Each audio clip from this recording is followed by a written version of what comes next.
Hello dear students, तो आइए बेटा आज हम अपना चैप्टर स्टार्ट करने जा रहे हैं magnetic effects of current and magnetism. Clear है? ये हमारी यूनिट नंबर 3 क्लास 12 से। तो इसमें आज हम थोड़ा इंट्रोडक्शन करते हैं इस चैप्टर की। तो सबसे पहले है बेटा concept of the magnetic field. Magnetic field के कंसेप्ट के बारे में हम समझेंगे और एक ओरेस्टेड एक्सपेरिमेंट के बारे में हम समझेंगे। क्लियर है? तो सबसे पहले देखिए मैग्नेटिक फील्ड क्या है। जैसा कि आप सभी को ऑलरेडी इसके बारे में एक आइडिया है कि जो एक मैग्नेट है, एक नॉर्थ पोल होता है उसमें और एक साउथ पोल। तो जो मैग्नेट है वो आयरन के ऑब्जेक्ट्स को अपनी तरफ अट्रैक्ट करती है। मान लीजिए आयरन का कोई ऑब्जेक्ट है तो वो उसको अपनी ओर खींचती है, अट्रैक्ट करती है। क्लियर? तो मैग्नेट के चारों ओर कुछ ऐसा स्पेस होता है, मैग्नेट के चारों ओर कुछ ऐसा स्पेस होता है जिसके अंदर उसके इन्फ्लुएंस को फील किया जा सकता है। मैग्नेट के चारों, मान लीजिए एक मैग्नेट है तो उस मैग्नेट के चारों ओर, मैग्नेट के चारों ओर वो स्पेस, वो एरिया जिसके अंदर उसके इन्फ्लुएंस को यानी कि उसके इफेक्ट को हम फील कर सकें, एक्सपीरियंस कर सकें, उसी रीजन या उसी स्पेस को हम क्या बोलते हैं बेटा?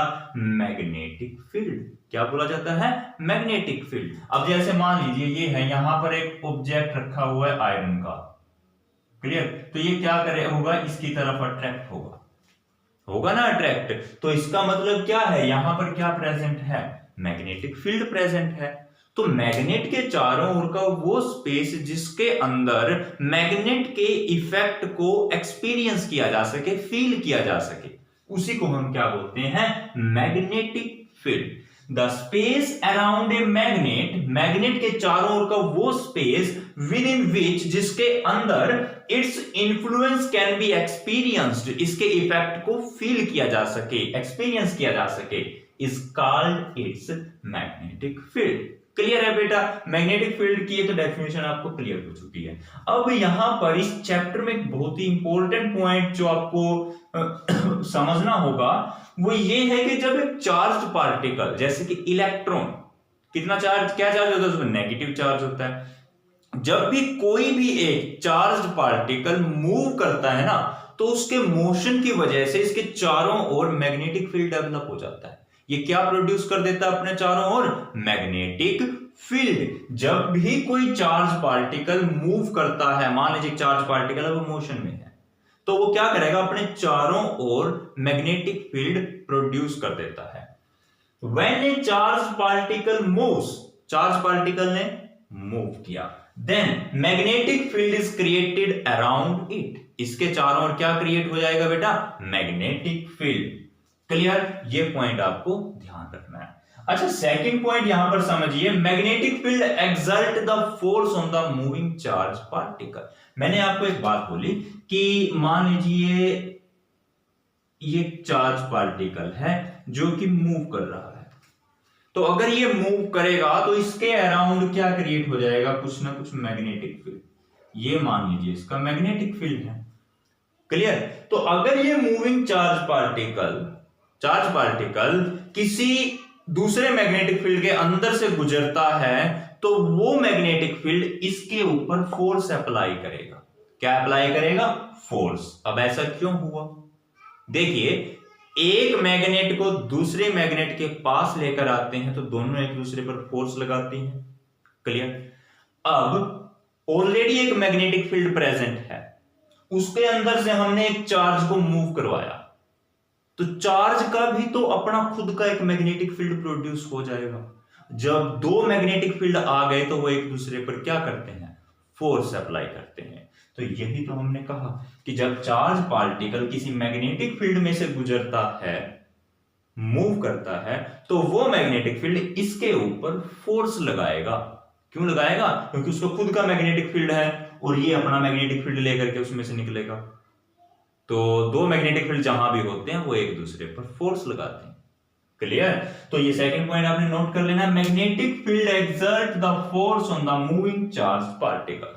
तो ये तो था बेसिक कंसेप्ट आपका मैग्नेटिक फील्ड का। क्लियर है? तो जस्ट आइडिया देना था यहां पर आपको। अब इसके बाद हम समझेंगे बेटा ओरेस्टेड एक्सपेरिमेंट, पहले इसको नोट कर लीजिए।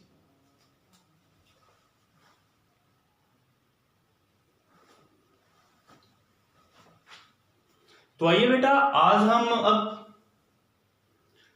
हम स्टार्ट करते हैं अपना ओरेस्टेड एक्सपेरिमेंट। ओरेस्टेड एक्सपेरिमेंट देखिए बेटा क्या है।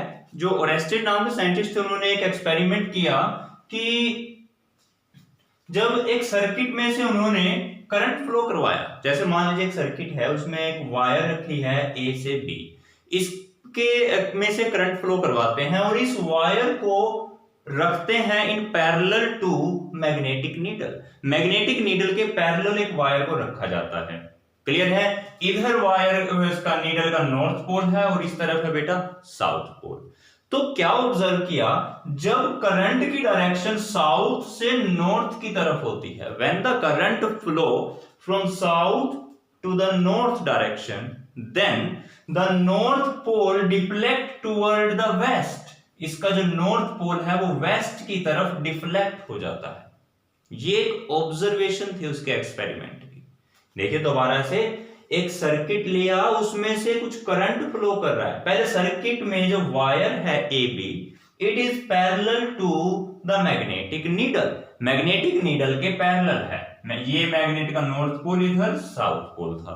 क्लियर। तो ये ऑब्जर्व किया, जब करंट साउथ से नॉर्थ की तरफ फ्लो करता है, तब जो नॉर्थ पोल है it deflect toward the west. North किस तरफ डिफ्लेक्ट होता है बेटा? वेस्ट की तरफ।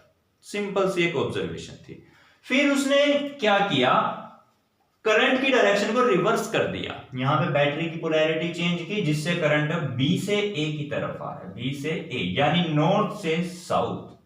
When the current flow from north to the south direction, then it is observed that जो नीडल का नॉर्थ पोल है अब वेस्ट की तरफ नहीं गया, अब ईस्ट की तरफ गया। देखिए ये वेस्ट डायरेक्शन थी तो ये ईस्ट है, तो यानी कि बेटा इधर ईस्ट और इधर वेस्ट। तो नॉर्थ पोल किधर आ गया? अब ईस्ट डायरेक्शन में डिफ्लेक्ट हो गया।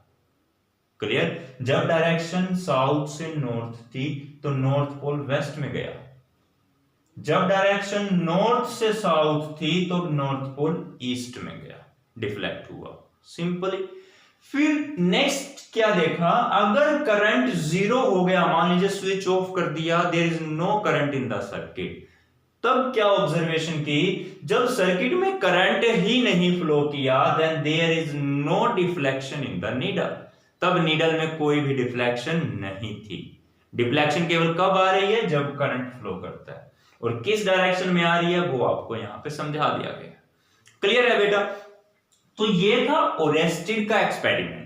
अभी ये जो हमें कैसे याद रखेंगे कि ये नीडल किस साइड डिफ्लेक्ट होगी, किस साइड नहीं, वो भी हम समझेंगे अभी एम्पियर स्विमिंग रूल की हेल्प से। क्लियर है बेटा। तो लेकिन सबसे पहले आप इसको नोट करना चाहें तो नोट कर सकते हैं।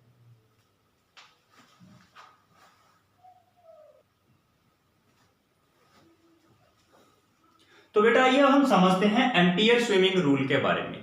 देखिए एम्पियर स्विमिंग रूल क्या बताता है हमें। मान लीजिए एम्पियर स्विमिंग रूल के अकॉर्डिंगली जस्ट कंसीडर कीजिए कि एक पर्सन है जो कि स्विम कर रहा है।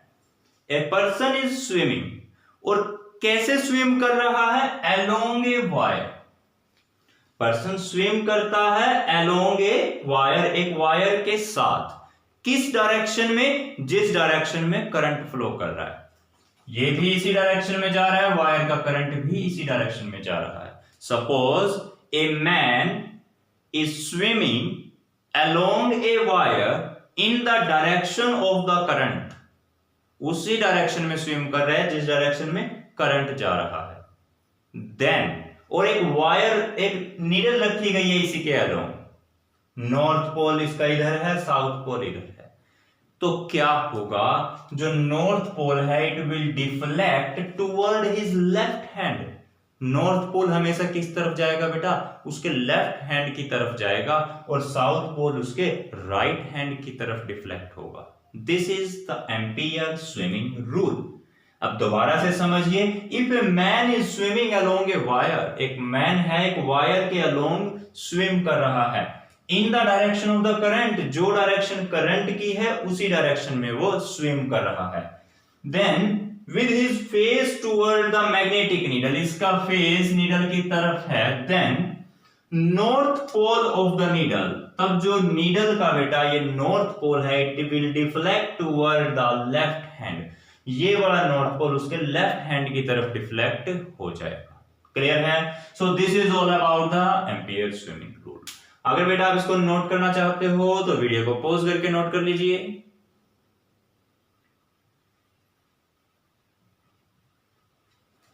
क्लियर है बेटा? ये नोट कर लिया। तो चलिए आज के वीडियो में केवल हमें इंट्रोडक्शन ही करेंगे, नेक्स्ट वीडियो में हम बेटा समझेंगे बायोट-सैवर्ट्स लॉ के बारे में। क्लियर है बेटा? तो चलिए अपने बायोट-सैवर्ट्स लॉ के साथ मिलते हैं नेक्स्ट वीडियो में, तब तक के लिए bye bye, thank you and have a nice day.